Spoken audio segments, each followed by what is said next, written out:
साथियों, शरद ऋतु के स्वागत के लिए प्रकृति कैसे सजी बैठी हुई है, आप मेरे चारों ओर देखिए। कांसा फूला हुआ है, चारों ओर कांसा अब फूल गया है।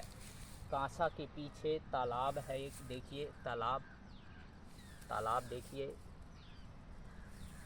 तो गोस्वामी तुलसीदास जी ने किष्किंधा कांड में एक जगह लक्ष्मण जी से बोलते हैं, बरखा बिगत शरद ऋतु आई, लक्ष्मण देखहु परम सुहाई। फूले का सकल महि छाई, जनु बरखा ऋतु प्रगट बुढ़ाई।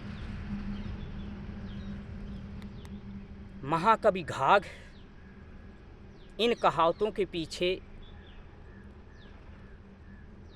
वो कैसे पीछे रह सकते हैं। उन्होंने भी एक जगह कहावत लिखी है, बोली लोखरी फूलो कास, अब नहीं बरखा का आस। राष्ट्रकवि रामधारी सिंह दिनकर, जिनकी श्रेष्ठ महाकाव्य साकेत में एक जगह गीत लिखा है, जिसको मैंने इंटर में पढ़ा था, निरख सखी ये खंजन आए। क्योंकि लक्ष्मण जी राम और सीता के साथ वन गए थे, तो यहाँ उर्मिला उनके प्रेम में व्याकुल थी। तो वो सखी से कह रही है, निरख सखी ये खंजन आए। खंजन पक्षी एक ऐसा पक्षी होता है जिसकी आँखें बहुत सुंदर होती हैं। तो वो सखी से कहती है कि सखी देखिए, जैसे लक्ष्मण की आँखें सुंदर हैं, उसी तरह से ये खंजन पक्षी की आँखें सुंदर हैं।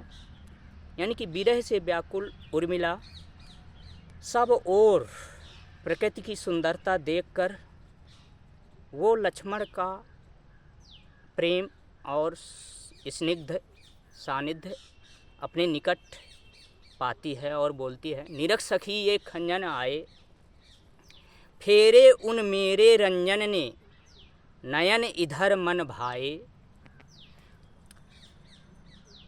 फैला उनके तन का आतप, मन से सर माने सरोवर होता है, सर साए माने सुंदर लगना। यानी सरोवर उनके तन के देखिए, भारतीय संस्कृति में परंपरा में ये आदत रही है कि अपने पति का नाम नहीं लेते हैं, उन कह के पुकारती हैं। उनके तन का आतप से ये पूरा सरोवर बिल्कुल सज गया है, कमल खिल गए हैं। आजकल तो पश्चात सभ्यता युवा युवती स्वीकार कर लिया है, काफ़ी लोग बोल भी देती हैं, मेरे बाबू, मेरा सोना। लेकिन ये पहले गांव में अभी ये नहीं प्रचलित है। तो फैला उनके तन का आतप, मन से सरसाए। करके ध्यान वहाँ इस जन का, निश्चय वे मुस्काए। यानी कि वहाँ जहाँ श्री राम जी की सेवा में सेवारत हैं मेरे पति, तो वो निश्चय ही मुस्कुराए हैं। इसीलिए ये हंस यहाँ दिख रहे हैं, हंस उड़ के आ गए हैं अयोध्या की ओर। और स्वागत स्वागत शरद, भाग्य से मैंने दर्शन पाए।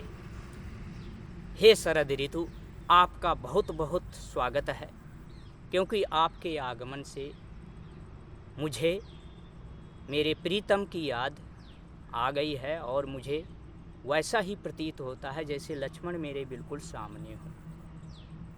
बहुत बहुत धन्यवाद साथियों।